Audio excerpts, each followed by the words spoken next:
Hi guys, मैं हूं राहुल मिश्रा और आज हम डिस्कस करेंगे जीडीपी पर बेस्ड पार्ट सेकंड। आज हम जानेंगे कि किन प्रोडक्ट को देश की जीडीपी में समझा जाता है। चलिए दोस्तों, हम समझते हैं। GDP is the monetary value all the final goods and services produced with in a country. दोस्तों, एक एग्जांपल से हम समझते हैं। जैसे आप किसी मॉल पर गए और वहाँ से आपने 1000 रुपीज़ का कोई भी प्रोडक्ट परचेज किया, तो दोस्तों इसको देश की जीडीपी में डायरेक्ट ऐड समझा जाएगा, क्योंकि आपका ये फाइनल प्रोडक्ट है। वहीं पर अगर हम एक और एग्जाम्पल से समझते हैं, आपने कोई कार परचेस करी है शोरूम से और अभी हाल करंट में ही करी है आपने 2020 में ही, इसकी वैल्यू 5 लाख रुपए है, इसको देश की जीडीपी में शामिल समझा जाएगा। वहीं पर आपने कोई दूसरी कार परचेस करी है 2010 मॉडल की, जो कि सेकंड हैंड है, 2.5 लाख रुपए की वैल्यू है, उसको देश की जीडीपी में नहीं समझा जाएगा, क्योंकि 2010 में जब उस शोरूम से वो कार की सेल हुई होगी तो उसको जीडीपी में तभी समझ लिया गया होगा 2010 में ही, इसलिए इसको जीडीपी में नहीं समझा जाएगा, क्योंकि जीडीपी में वही प्रोडक्ट ही शामिल किए जाते हैं जो कि फाइनल फिनिश्ड होते हैं, जो कि गुड्स हों या ही सर्विसेज हों। इसको एक एग्जांपल से हम समझते हैं कैसे।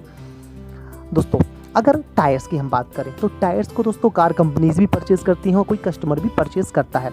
अब दोस्तों, अगर कोई कस्टमर इसको परचेज करता है तो उसको जीडीपी में शामिल समझा जाता है, क्योंकि उसके लिए फाइनल प्रोडक्ट है। लेकिन अगर कोई कार कंपनी टायर को परचेज करती है तो ये टायर जो है वो कार में लगाने के लिए परचेज करेगी, और जब कोई व्यक्ति कार खरीदने के लिए आएगा तो टायर की वैल्यू को वो कार की वैल्यू में ऐड कर देगी।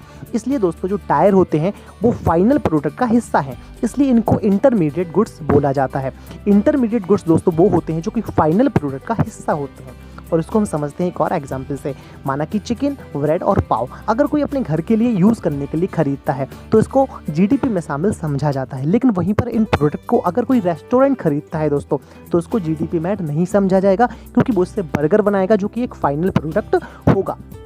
दोस्तों, आपको समझ आ ही गया होगा कि जो प्रोडक्ट इंटरमीडिएट प्रोडक्ट्स होते हैं दोस्तों वो फाइनल प्रोडक्ट का हिस्सा होते हैं, और उनको अगर कोई व्यक्ति फाइनल प्रोडक्ट के तौर पर खरीदे तभी वो माने जाएंगे जीडीपी का हिस्सा, वरना नहीं माने जाएंगे। तो दोस्तों, इंटरमीडिएट गुड्स आपको समझ आ ही गए होंगे। जैसे बर्गर का मैंने एग्जाम्पल दिया दोस्तों, और हम जानते हैं अर्थव्यवस्था के क्षेत्र के बारे में जिनका जीडीपी में बहुत ही बड़ा योगदान होता है, जिसमें से पहला है प्राइमरी सेक्टर, जिसे हम हिंदी में प्राथमिक क्षेत्र बोलते हैं।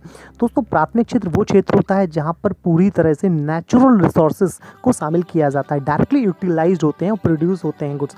दोस्तों, इसे किसी इंसान के द्वारा कृत्रिम रूप से नहीं बनाया जाता है।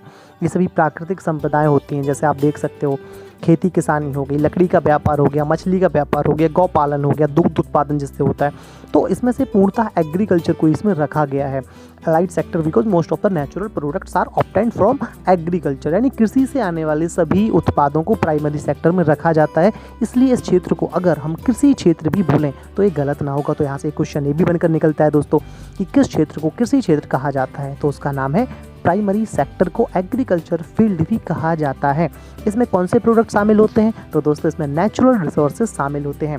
दोस्तों, अगर ऐसा क्वेश्चन आ जाए कि प्राइमरी सेक्टर में किन किन को रखा जाता है, तो दोस्तों आप समझ जाना जिनको इंसानों ने डायरेक्ट विकसित ना किया हो।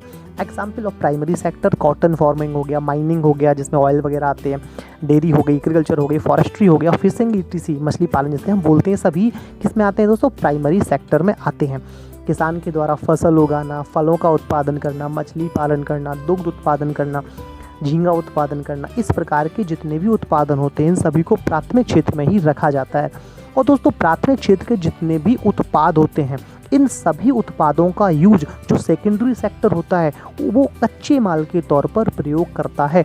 तो अगर ऐसा भी क्वेश्चन पूछा जाए कि सेकेंडरी क्षेत्र कच्चे माल के तौर पर किस क्षेत्र को यूज़ करता है, तो आप बताएंगे प्राइमरी सेक्टर को, या प्राइमरी सेक्टर के उत्पादों को वो कच्चे माल के रूप में प्रयोग करता है। जैसे दूध से बिस्किट बनता है दोस्तों, गन्ने से शुगर बन जाती है दोस्तों, इसके अलावा जैसे मछली से कुछ प्रोडक्ट बना दिया, खाने का सामान हो गया, जैसे कॉटन से कोई क्लॉथ बना दिया, तो प्राइमरी सेक्टर में सभी आते हैं। अगर गाय का डायरेक्ट एग्जांपल दिया जाए तो गाय प्राइमरी सेक्टर का हिस्सा है दोस्तों। उसको मैंने कुछ स्ट्रक्चर में डिवाइड किया है, जैसे माइनिंग, कोयला, आयरन, लोहा, ये सभी प्राइमरी सेक्टर के ही हैं। लोहे से खिड़की बनते हैं दोस्तों, तो उद्योग क्षेत्र में चली जाती है। चलिए दोस्तों, हम समझते हैं सेकेंडरी सेक्टर होते क्या हैं। अगर हम बात करें सेकेंडरी सेक्टर के बारे में, तो ऐसे दोस्तों प्रोडक्ट, ऐसे क्षेत्र जिनमें उत्पाद जो लिए जाते हैं वो प्राइमरी सेक्टर से लिए जाते हैं। हम बोल सकते हैं कि प्राथमिक क्षेत्र के जितने भी उत्पाद हैं, द्वितीयक क्षेत्र उनको कच्चे माल के तौर पर प्रयोग करता है, तो इसको हम औद्योगिक क्षेत्र भी बोलते हैं। तो औद्योगिक क्षेत्र कैसे बोला जाता है? सेकेंडरी सेक्टर को बोला जाता है। और इसमें किस क्षेत्र का या किस क्षेत्र का उत्पाद यूज़ होता है? तो प्राइमरी सेक्टर का इसमें उत्पाद यूज़ होता है।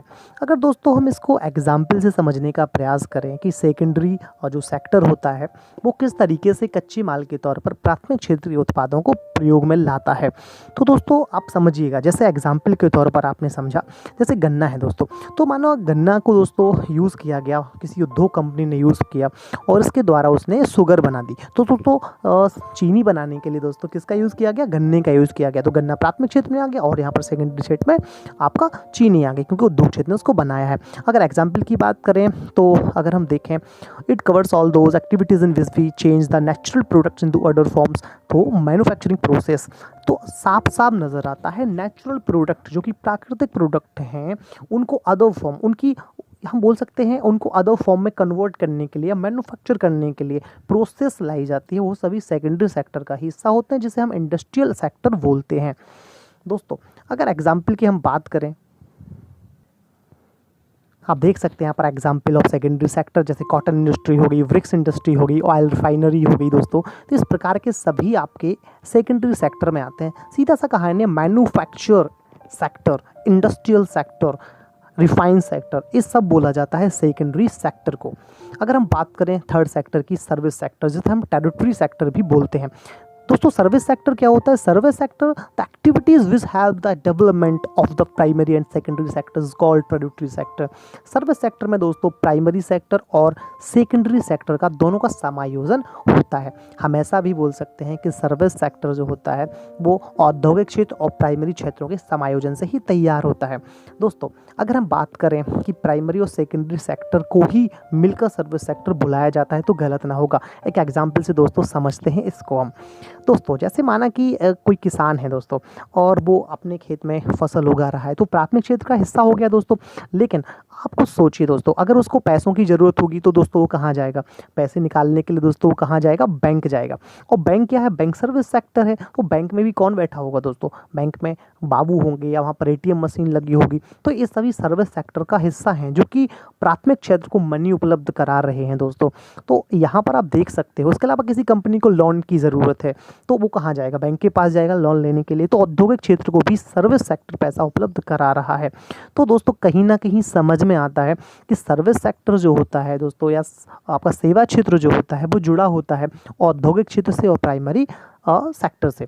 अगर हम बात करें इसमें कुछ और एग्जाम्पल दोस्तों हम लेते हैं, जैसे बासरमैन हो गया, कॉबलर हो गए, बार्बर हो गए, लॉयर्स हो गए, ये सभी भी सर्विस सेक्टर में ही आते हैं। क्योंकि कहीं किसी कंपनी का विवाद हो गया दोस्तों तो कौन संभालेगा? इस विवाद को भी कहीं ना कहीं वकील ही संभालेंगे। तो उद्योग क्षेत्र की और प्राइमरी सेक्टर की हेल्प के लिए सर्विस सेक्टर होता है दोस्तों।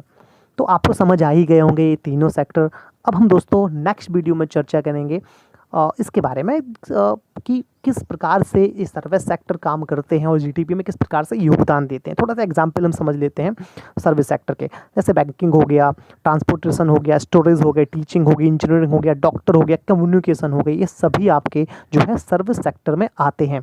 बैंकिंग हेल्प करती है, जैसे हेल्थ केयर आप देखते हो, अगर कोई औद्योगिक क्षेत्र हो या कोई भी प्राइमरी सेक्टर हो, उनको इलाज कराने के लिए दोस्तों जाना ही पड़ेगा डॉक्टर्स के पास।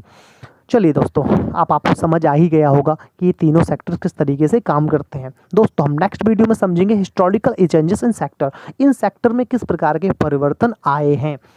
तब तक के लिए दोस्तों बाय बाय, टेक केयर, ख्याल रखिए अपना और अपनी फैमिली का। मिलते हैं नेक्स्ट वीडियो।